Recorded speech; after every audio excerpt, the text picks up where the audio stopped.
In the village of Umwaga, whispers of a man named Anyuha spread like wildfire.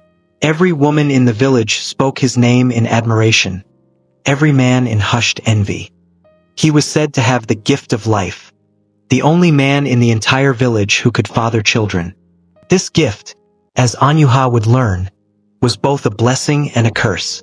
One fateful night, as the moon hung low and the village drums echoed faintly, Anyuha stood at the crossroads of destiny, surrounded by women who were willing to risk everything for his touch. How did it come to this? He thought. To answer, we must go back to where it all began. The village of Umwaga was a picturesque village nestled in the valleys of a vast savanna, bordered by a sacred forest that the villagers believed was protected by ancient spirits. Life in Umwaga was simple. Men hunted and farmed while women nurtured families and tended to the homesteads. The village was known for its vibrant festivals, where the air was filled with the sounds of drums and flutes. Children played freely in the fields, and the community thrived on mutual support and respect. But despite its tranquility, Umwaga held secrets and whispers of old curses and ancient prophecies. One day, tragedy struck. A strange illness swept through the village, leaving many of the men barren. This mysterious curse seemed to spare only Anyuha, a quiet and humble farmer known for his strength and wisdom. Elders began to call him the chosen seed. The illness had a profound impact on the village. Men who once boasted of their strength and virility now faced shame and helplessness.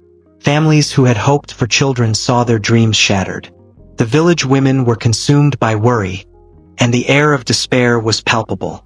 The night the illness struck, the village drums fell silent. This was an ominous sign, as the drums were the heartbeat of Umwaga, marking celebrations, rituals, and even warnings. The sudden silence set a tone of unease and fear. A council was quickly convened by the elders under the baobab tree. The tree was ancient and sacred, its roots deep and wide, symbolizing the strength and resilience of the village. Elder Chima, known for his wisdom and stern demeanor, voiced what everyone feared. "This is no ordinary sickness," he declared. "The spirits are angry." The once bustling morning routines turned into quiet, somber affairs. Women whispered among themselves, casting worried glances at their husbands. Children, sensing the tension, played quietly, their laughter subdued. The marketplace, usually vibrant with trade and banter, was now filled with anxious faces and hurried exchanges. Anyuha, with his quiet demeanor and strong build, became the focus of attention. He was seen as the village's last hope, the key to ensuring the survival of Umwaga's lineage. However, the sudden shift in his status was both overwhelming and isolating. Women began to leave gifts at his doorstep, baskets of yams, woven cloth, and even livestock. Men, on the other hand, started to avoid him, their envy thinly veiled by forced politeness. Anyuha came from a modest family. His father, Ease, was a respected warrior who had fought in many battles to protect Umwaga. His mother, Chinyere, was known for her wisdom and kindness. They had always taught Anyuha the values of humility, hard work, and compassion. Iza's stories of bravery were well known in the village. He had scars that told tales of battles fought to protect Umwaga from marauding tribes and wild beasts.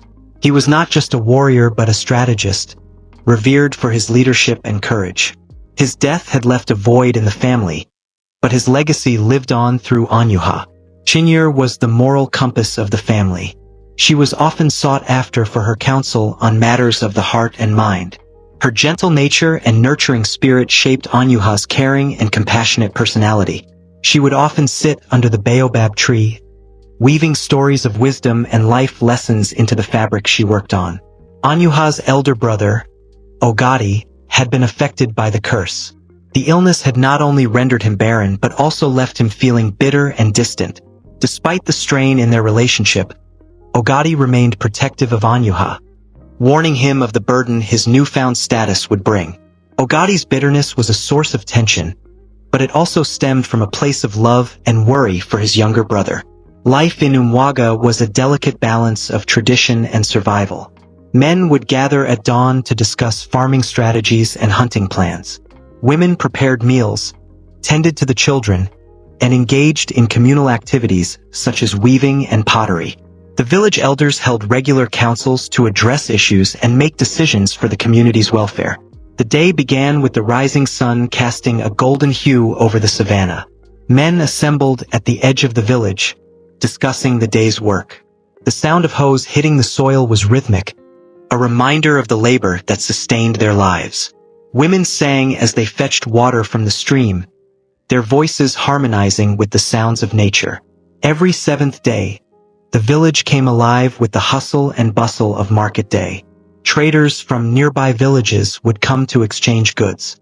The air was filled with the aroma of spices, the vibrant colors of fabrics, and the lively banter of trade. It was a time for the community to come together, share news, and strengthen bonds.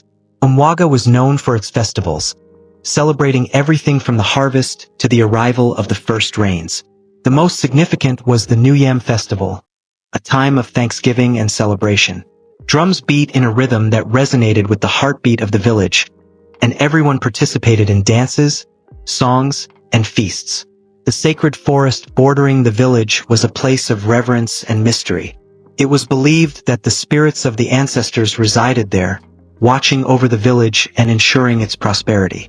The villagers were careful to show respect to the forest, often leaving offerings of food and drink at its edge. The forest was both a protector and a source of fear, its depths holding secrets and untold tales. The village elders were the keepers of tradition and wisdom.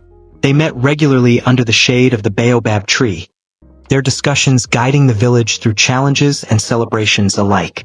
Elder Chima, with his deep voice and commanding presence, often led these councils.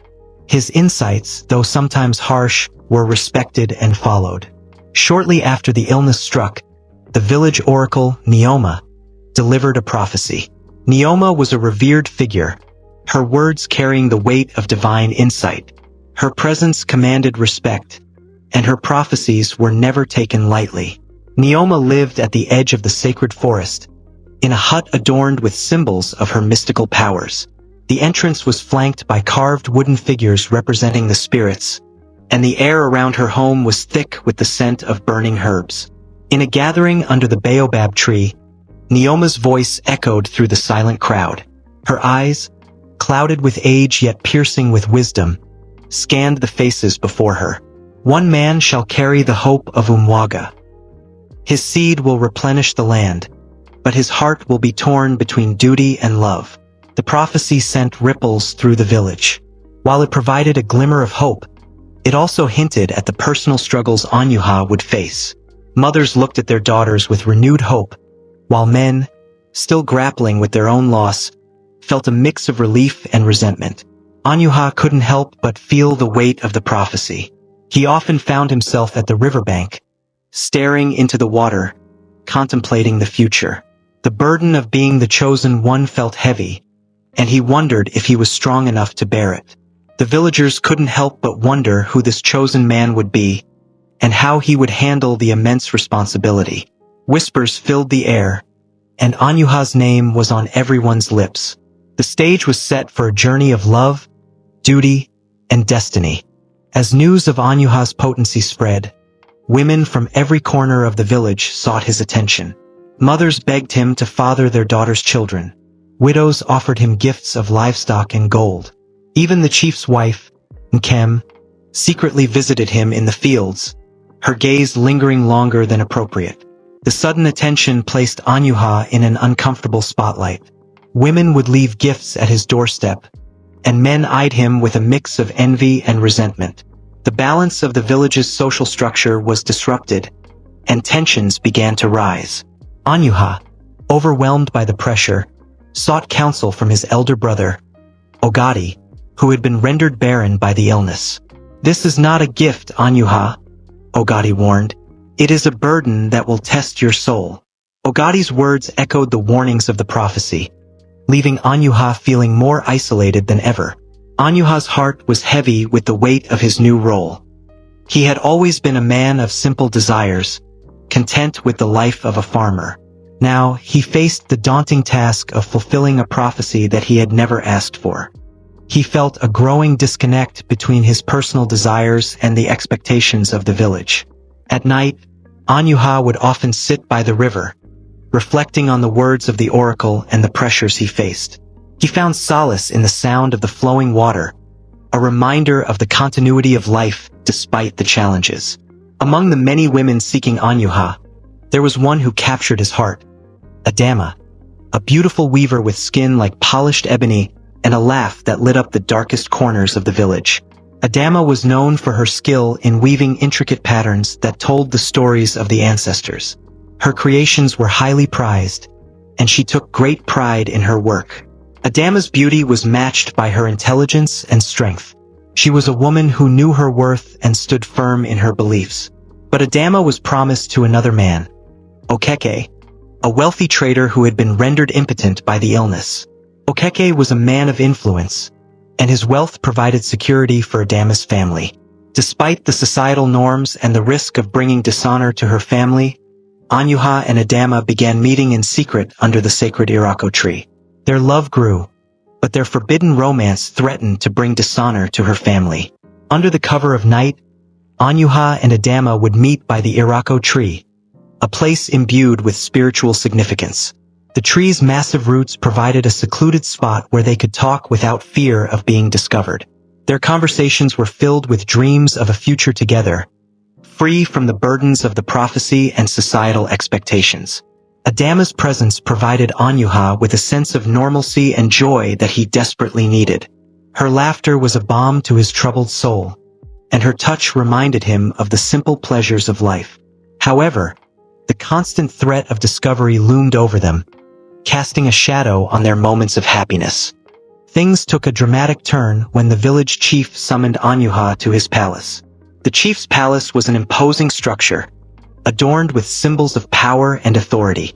Inside, the walls were lined with tapestries depicting the village's history and achievements. "You carry the hope of Umwaga," the chief declared. "I order you to take as many wives as needed to secure our future." The chief's decree sparked chaos. Women fought openly over Anyuha, while men, feeling humiliated, began to resent him. Anyuha felt trapped, torn between his personal desires and his duty to the village. The once harmonious village was now divided. Factions formed, with some villagers supporting the chief's decree and others advocating for Anyuha's right to choose his own path.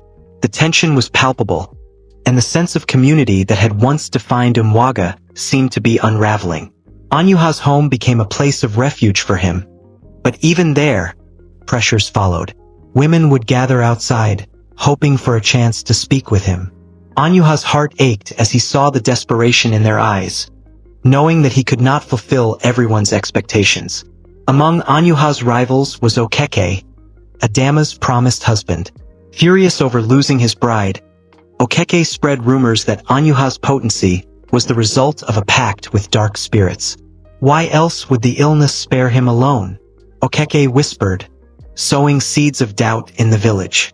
The rumors began to take root, and the villagers' suspicions grew. The elders, fearing the power of these rumors, demanded that Anyuha prove his purity by undergoing the sacred trial of fire in the forest. Faced with the escalating tension and the chief's decree, Anyuha knew he had to take a stand. He could not allow the village to descend into chaos, nor could he ignore the accusations that threatened his integrity. "I will undergo the trial of fire," Anyuha announced to the gathered villagers. "I will prove my purity and my commitment to the well-being of Umwaga." The trial of fire was a test designed to reveal a man's true nature. Anyuha was sent into the sacred forest for 3 days and 3 nights, armed only with his wits and a small flask of water. The villagers watched the edge of the forest anxiously, unsure if he would return. The forest, known as Alaoma, was dense and teeming with ancient trees whose branches intertwined to form a canopy that blocked out the sunlight. The villagers believed it was home to powerful spirits and dangerous creatures. As Anyuha stepped into the forest, the air grew cool and the sounds of the village faded away. Every rustle of leaves and distant cry of an animal heightened his senses, reminding him of the gravity of his quest. With only his wits and a small flask of water, Anyuha ventured deeper into the forest.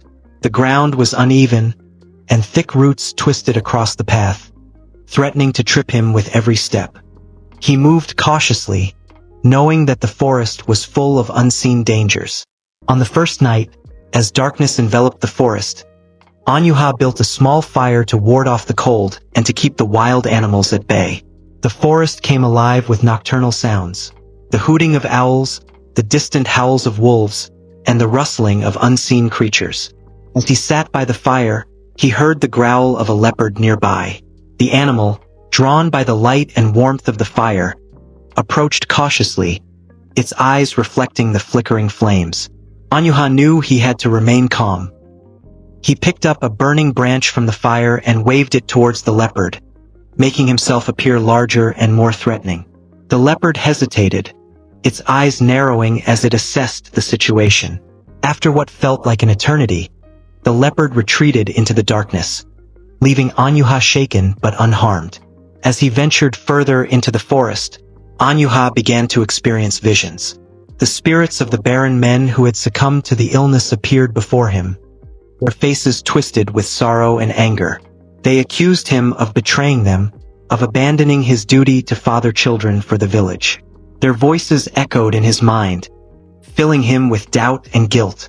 One vision stood out vividly. Ogadi, his elder brother, appeared, his eyes filled with pain. "Why do you get to be the chosen one?" Ogadi's voice rang out. "You know nothing of the suffering we have endured." Anyuha felt a pang of sorrow and guilt. He reached out, trying to touch the apparition, but his hand passed through it, like mist. "I never asked for this burden," Anyuha whispered, tears streaming down his face. "But I will not fail our village." On the second night, as he rested by a stream, an ethereal woman appeared before him. She was breathtakingly beautiful, her skin glowing like moonlight, and her voice was soft and melodic. "Anyuha," she called, her voice echoing through the forest. "I can take away your burden. You do not have to suffer." The woman stepped closer, her eyes piercing into his soul. "Renounce your duty, and I will grant you peace and freedom. You will never have to worry about the village or the curse again." Anyuha was tempted. The weight of his responsibilities felt crushing, and the promise of freedom was alluring. But as he looked into the woman's eyes, he saw a flicker of something dark and deceitful. He realized that this was a test, a final attempt to break his resolve. "No," he said firmly, stepping back. "I will not abandon my people. My duty is to them, and I will see it through no matter the cost." The ethereal woman's form began to dissolve into mist, her voice fading into the night. "You have chosen wisely, Anyuha. The spirits will remember your strength." On the final night, Anyuha climbed a steep hill that overlooked the heart of the forest. The climb was arduous, and his body ached with exhaustion. As he reached the summit, he found himself surrounded by swirling mists and shadows. The air was thick with an otherworldly presence. "Why have you chosen me?" he cried into the void, his voice echoing off the unseen walls of the forest. "Why must I bear this burden alone?" The wind whispered around him, carrying the voices of the spirits. "Because only you have the strength to carry the weight of this destiny." As he stood there, Anyuha felt a surge of understanding. He realized that the spirits had chosen him not just for his physical strength, but for his resilience, his compassion, and his unwavering sense of duty. The weight of his destiny was not a curse, but a testament to his character. When Anyuha returned to the village, his survival was seen as a sign of divine approval. The villagers, who had been anxiously awaiting his return, erupted into cheers and songs of praise. Children ran to him, their faces filled with awe and admiration. The elders bowed their heads in respect, acknowledging his strength and courage. The rumors were silenced, but the pressure to fulfill his duty grew stronger. Anyuha stood before the gathered villagers and shared the revelation he had received from the spirits. "I have been chosen because I have the strength to bear this burden," he said, his voice steady and clear. "But I will not father children out of desperation. I will only do so with women who genuinely love their partners, for it is love that gives our village its strength." The villagers listened in silence, absorbing his words. Slowly, they began to understand the wisdom in his decision. The chief nodded in approval, and even Okeke, Adama's promised husband, seemed to soften his stance. Over time, Anyuha fathered several children, each family following his rule of love and unity. The village of Umwaga flourished as these children grew up in homes filled with affection and mutual respect. Anyuha's teachings about the importance of genuine connections and shared responsibilities became the foundation upon which these families built their lives. The children were taught to honor the spirits of the ancestors and to maintain the harmony between the human and spiritual realms. The birth of each child was a cause for celebration in the village. The drums would echo through the night, and the villagers would gather under the baobab tree to welcome the new life. These ceremonies strengthened the bonds within the community, reminding everyone of the shared journey that had brought them together. Anyuha married Adama, with the blessing of the chief and the trader Okeke, who had come to respect him after witnessing his sacrifice and dedication. Their union was not just a personal triumph, but also a symbol of reconciliation and unity. The village celebrated their wedding with a grand feast, where the air was filled with laughter, music, and the aroma of delicious food. The chief's presence at the ceremony was a testament to Anyuha's standing in the community and the recognition of his contributions. Adama's love and support were a source of strength for Anyuha. Together, they navigated the challenges of their unique position in the village. Adama's wisdom and kindness complemented Anyuha's strength and resilience, making them a formidable team. Their home became a haven of love and learning, where their children and the children of the village came to seek guidance and inspiration. Anyuha's legacy grew beyond the borders of Umwaga. Stories of his courage, wisdom, and the trials he had overcome spread to neighboring villages. Travelers and traders who passed through Umwaga carried tales of the chosen seed to distant lands, and soon, Anyuha became a symbol of hope and resilience. People came from far and wide to seek his counsel, and his teachings on love, unity, and responsibility became revered. The children Anyuha fathered grew up to become leaders, healers, and protectors of the village. They embodied the values he had instilled in them and worked tirelessly to maintain the harmony he had fought so hard to achieve. They respected the land, honored the spirits, and nurtured the bonds of love that held the community together. Anyuha's story was passed down through generations as a lesson in balancing personal desires with communal responsibilities. The elders would gather the children under the baobab tree, recounting the trials and triumphs of Anyuha, ensuring that his legacy would never be forgotten. The baobab tree itself became a living monument to his memory, its branches whispering the tales of his life to anyone who would listen. Years later, as an old man, Anyuha sat beneath the sacred Irako tree, surrounded by grandchildren. The tree's massive roots spread out like protective arms, and the leaves rustled softly in the breeze. The children, with their bright eyes and curious minds, listened intently to their grandfather's stories, eager to learn about the man who had shaped their village's destiny. "Was it worth it?" Adama asked, her eyes twinkling with mischief. She sat beside him, her hand resting gently on his. The years had only deepened their bond, and their love remained as strong as ever. Anyuha smiled, his eyes reflecting the wisdom of a lifetime. "It wasn't easy, but it was worth it. Our village survived, and our love endured." He looked around at the faces of his family, feeling a deep sense of fulfillment. The baobab tree swayed in the wind, as if the spirits themselves were nodding in agreement. The whispers of the ancestors seemed to merge with the wind, creating a symphony of approval. Anyuha's legacy was secure, woven into the very fabric of Umwaga's existence. As the sun set, casting a golden glow over the village, Anyuha and Adama sat together, content in the knowledge that they had lived lives of purpose and love. The children played around them, their laughter a reminder that the future was bright, and the seeds they had planted would continue to grow for generations to come.